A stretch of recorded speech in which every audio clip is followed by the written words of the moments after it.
Iya, pemirsa, Anda menyaksikan Newsroom terkini bersama saya Ruth Maria Tiara. Dan sejak Senin kemarin ini Presiden Joko Widodo mengundang sejumlah tokoh yang potensial untuk kemudian nanti menjadi menteri untuk kabinet Jokowi Ma'ruf Amin periode 2019-2024. Kita akan mencoba terhubung dengan rekan kami yang berada di lokasi ini terkait pengumuman calon menteri dan juga pejabat setingkat menteri.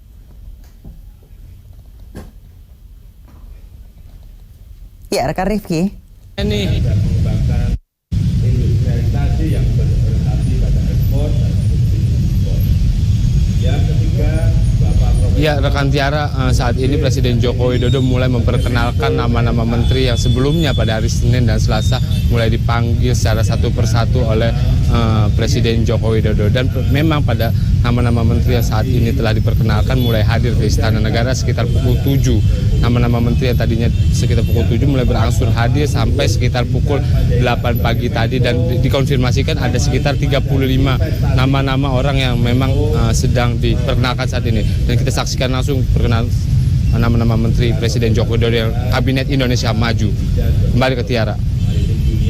Ya, terima kasih rekan Rifki yang melaporkan langsung dari Istana Kepresidenan, dan kita akan menyaksikan begitu pemirsa jalannya pengenalan para calon menteri dan juga pejabat setingkat menteri pada tahun 2019-2024. Dan pengenalan para calon menteri dan pejabat setingkat menteri periode ini saat ini begitu sedang diumumkan oleh Presiden Republik Indonesia Joko Widodo di Istana Kepresidenan Jakarta.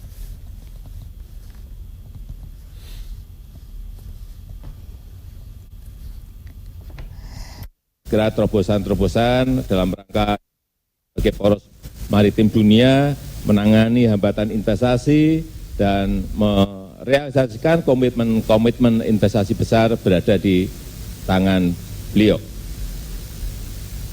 Kemudian Menteri Pertahanan Bapak Prabowo Subianto. Selamat pagi, Pak. Saya kira tugas beliau saya tidak usah menyampaikan, beliau lebih tahu daripada saya. Selanjutnya Bapak Pratikno, Menteri Sekretaris Negara. Ini menjamin lalu lintas kebijakan antara Presiden dan Kabinet, antara Presiden dengan lembaga-lembaga lain agar berjalan dengan baik. Kemudian Bapak Muhammad Tito Karnavian sebagai Menteri Dalam Negeri. Nanti reformasi dan sinergi dengan pemerintah daerah mengenai data kependudukan IKTP berada di bawah kewenangan beliau, termasuk kepastian hukum di daerah, terutama yang berkaitan dengan investasi. Kemudian selanjutnya Ibu Retno Lestari Priyansasi Marsudi, Bu Retno Marsudi, Menteri Luar Negeri.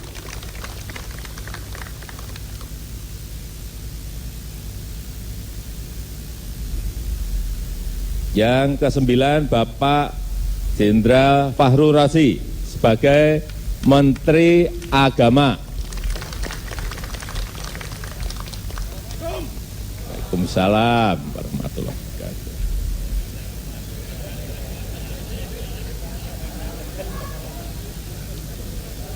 Ini urusan yang berkaitan dengan radikalisme, ekonomi umat, industri halal, saya kira, dan terutama haji berada di bawah beliau. Kemudian Bapak Yasona Amonangan Lauli, Menteri Hukum dan HAM. Ini saya harapkan nanti mengawal Omnibus Law untuk Undang-Undang Cipta Lapangan Kerja dan juga Undang-Undang Pemberdayaan UMKM. Menteri Keuangan Ibu Sri Mulyani Indrawati.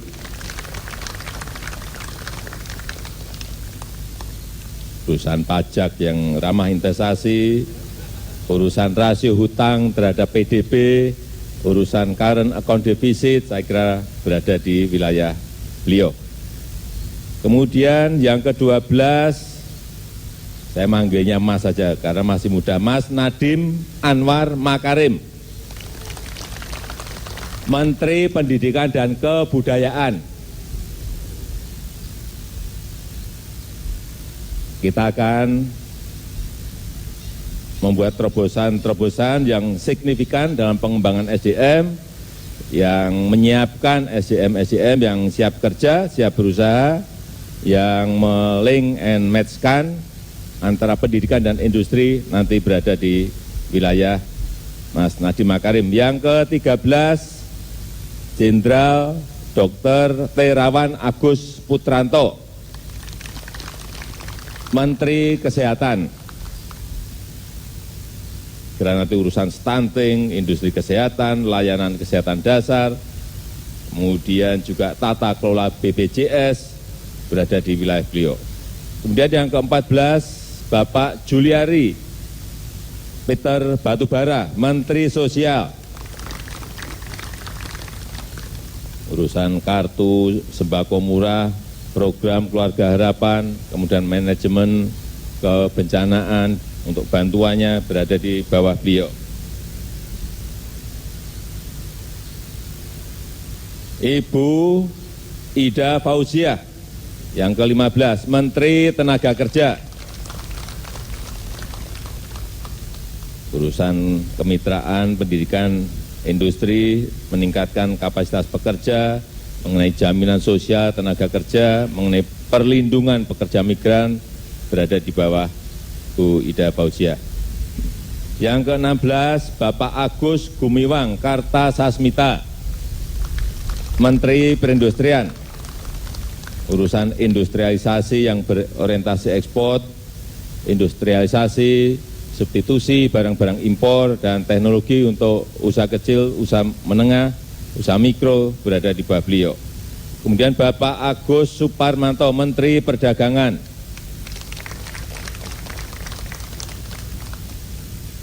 Urusan ekspor, impor, setelah perdagangan, raca perdagangan berada di bawah beliau.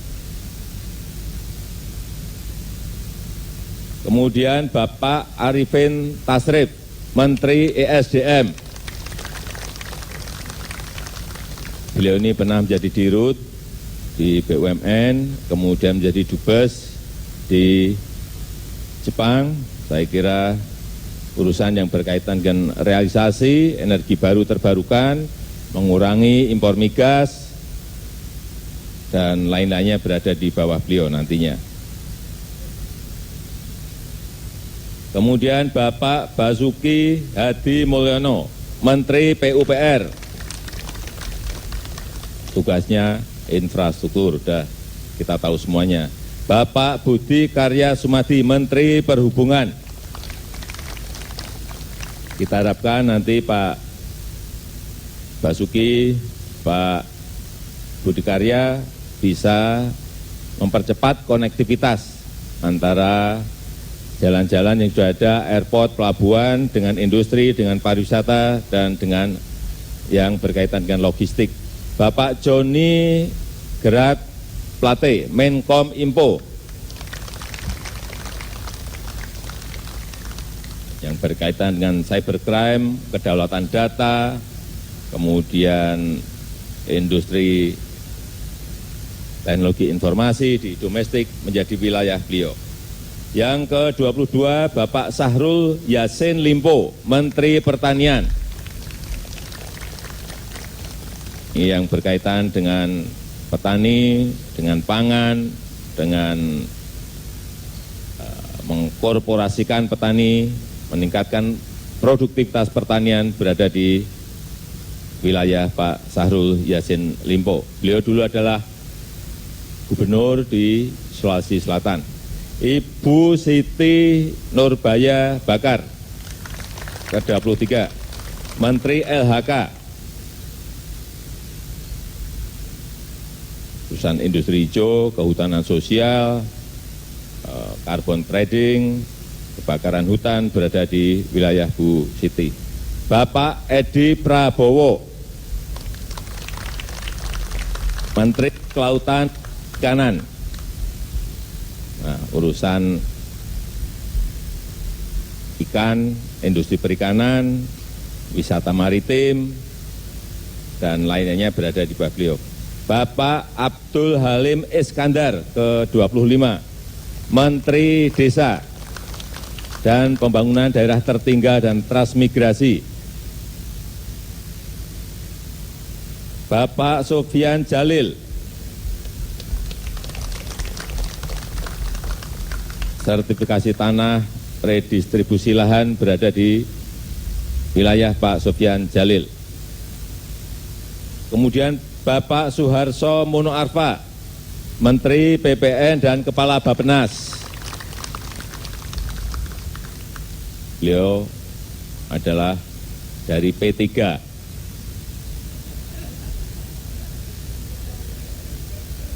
Yang ke-28 Bapak Cahyo Kumolo, Menpan RB. Debirokratisasi membangun core government IT system adalah nanti menjadi tugas Pak Cahyo yang baru. Bapak Erick Thohir, Menteri BUMN.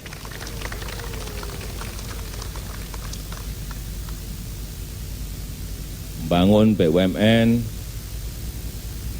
ekspansi ke pasar global adalah nanti tugasnya di beliau. Yang ke-30 Bapak Teten Mas Duki, Menteri Koperasi dan UKM.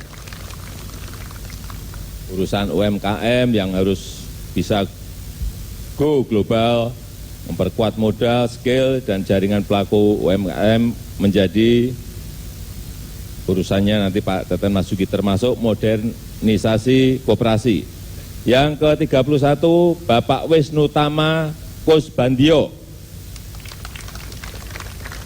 Menteri Pariwisata dan Ekonomi Kreatif. Urusan pariwisata, 10 destinasi wisata baru, mengembangkan industri kreatif berada di wilayah Pak Wisnu.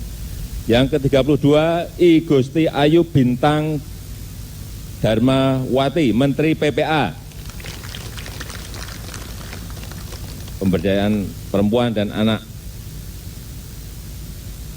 mengenai peran perempuan dalam kewirausahaan, menghapus pekerja anak, mengatasi masalah-masalah kekerasan anak dan perempuan menjadi wilayah beliau. Yang ke-33 Bapak Bambang Permadi Sumantri Brojonegoro, Pak Bambang, Menristek dan Kepala Badan Riset Inovasi Nasional kita. Kemudian Bapak Jainuddin Amali, Menpora.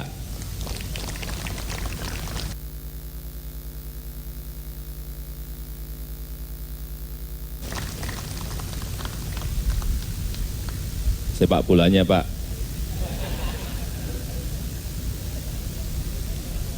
Yang ke-35 Bapak Jenderal Purnawiawan Muldoko, Kepala Staf Kepresidenan.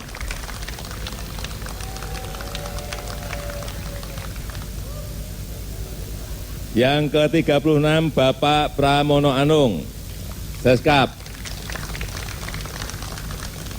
Jadi yang di istana ini tetap Pak Muldoko, Pak Pramono, Pak Pratikno masih tetap. Kemudian yang ke-37 Pak Bahlil Lahadalia, urusan investasi, ini Kepala BKPM. Yang ke-38 Bapak ST Burhanuddin, Jaksa Agung. Nggak ada yang tahu? Nanti silahkan bertanya langsung ke Pak Burhan. Beliau harus menjaga independensi hukum, menegakkan supremasi hukum, dan membangun. Kemarin sudah saya sampaikan mengenai komplain, handling, manajemen. Ini harus diurus benar. Saya rasa itu yang bisa saya sampaikan pada pagi hari ini. Saya juga telah memerintahkan kepada seluruh kabinet yang tadi sudah saya umumkan untuk yang pertama, jangan korupsi. Yang pertama, menciptakan sistem yang menutup celah terjadinya korupsi. Yang kedua, tidak ada visi misi menteri, yang ada adalah visi misi presiden dan wakil presiden. Yang ketiga, kita semuanya harus kerja cepat, kerja keras, dan kerja yang produktif. Yang keempat, jangan terjebak pada rutinitas yang monoton. Yang kelima, kerja yang berorientasi pada hasil nyata. Kemarin di dalam pelantikan sudah saya sampaikan, tugas kita tidak hanya menjamin sen, tetapi deliver. Yang keenam, selalu mengecek masalah di lapangan. Cek masalah di lapangan dan temukan solusinya. Yang terakhir, semuanya harus serius dalam bekerja. Saya pastikan yang nggak serius, yang nggak sungguh-sungguh, saya sudah berikan kemarin semuanya, hati-hati, bisa saya copot di tengah jalan. Dah, cara saya itu yang bisa saya sampaikan. Terima kasih, saya tutup. Wassalamualaikum warahmatullahi wabarakatuh.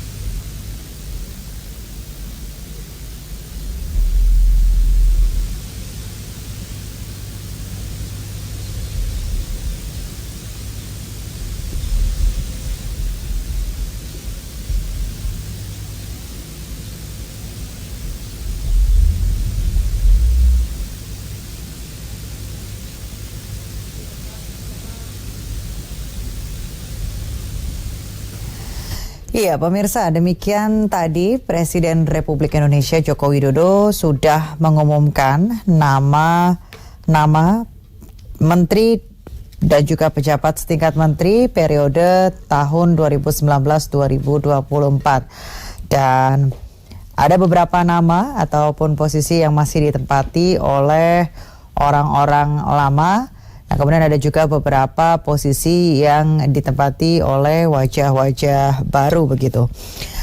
Seperti yang Anda saksikan di layar kaca Anda ini, para menteri sudah melakukan foto bersama bersama Presiden. Dan nampaknya sudah mulai siap untuk bisa bekerja begitu. Demi menyukseskan Indonesia yang lebih maju. Adapun juga tadi Presiden sempat menekankan beberapa hal begitu kepada para menterinya untuk kemudian jangan melakukan korupsi pada masa kerja atau masa jabatan 2019-2024. Kemudian Presiden Joko Widodo juga menyebutkan ini tidak ada visi dan misi menteri, yang ada adalah visi dan misi Presiden dan juga Wakil Presiden Republik Indonesia. Kemudian juga Presiden Jokowi menegaskan atau menekankan kepada kerja cepat, kerja keras dan juga kerja yang produktif. Dan Presiden juga sempat mengingatkan, memberi garis keras bahwa jangan terjebak pada rutinitas kerja dan usahakan untuk selalu mengecek lapangan begitu. Dan juga Presiden Republik Indonesia Joko Widodo ini menyerukan atau menegaskan untuk serius dalam bekerja. Dan pemirsa, beberapa 2 hari terakhir memang sempat beberapa tokoh datang ke istana untuk kemudian menyambangi Presiden. Dan hari ini Rabu 23 Oktober 2019, Presiden Joko Widodo sudah menyebutkan nama-nama menteri yang akan bertugas periode 2019 ke 2024 begitu. Dan adapun beberapa jabatan-jabatan yang kemudian diisi orang-orang baru ini seperti Menko Polhukam Mahfud MD, kemudian Nadiem Makarim yang didapuk sebagai Menteri Pendidikan dan Kebudayaan, kemudian ada juga wajah baru Wisnu Tama, ini Menteri Pariwisata dan juga Ekonomi Kreatif, kemudian ada Bapak Tito Karnavian, ini selaku Mendagri, ada juga Bapak Erick Thohir, ini selaku Menteri BUMN. Dan juga ada Bapak Dr. Terawan, ini yang menjadi Menteri Kesehatan di periode 2019-2024. Kemudian ada juga Bapak Prabowo Subianto yang menjadi Menteri Pertahanan periode 2019-2024. Kemudian ada pun beberapa nama-nama yang bekerja atau bertugas di Kabinet Kerja pada jilid 1, yakni Ibu Sri Mulyani selaku Menteri Keuangan, kemudian Bapak Yasona Lawli ini masih menjadi Menteri Hukum dan HAM, kemudian Pak Muldoko masih menjadi Kepala Staf Kepresidenan, kemudian Ibu Siti Nurbaya Bakar ini selaku Menteri Lingkungan Hidup begitu, dan juga Bapak Budi Karya Sumadi ya, yang masih menjadi atau menjabat Menteri Perhubungan Republik Indonesia, dan juga ada sekitar 34 nama begitu yang didapuk menjadi Menteri Pembantu Presiden pada 2019 ke 2024. Dan setelah ini begitu pemirsa, agenda yang kami dapatkan informasinya yakni ada penandatanganan fakta integritas, kemudian nanti akan dilanjutkan pelantikan pada pukul 10 waktu Indonesia Barat. Dan pemirsa, demikian Newsroom Terkini bersama saya Ruth Maria Tiara. Saksikan terus Newsroom Terkini hanya di JAK TV. Sampai jumpa.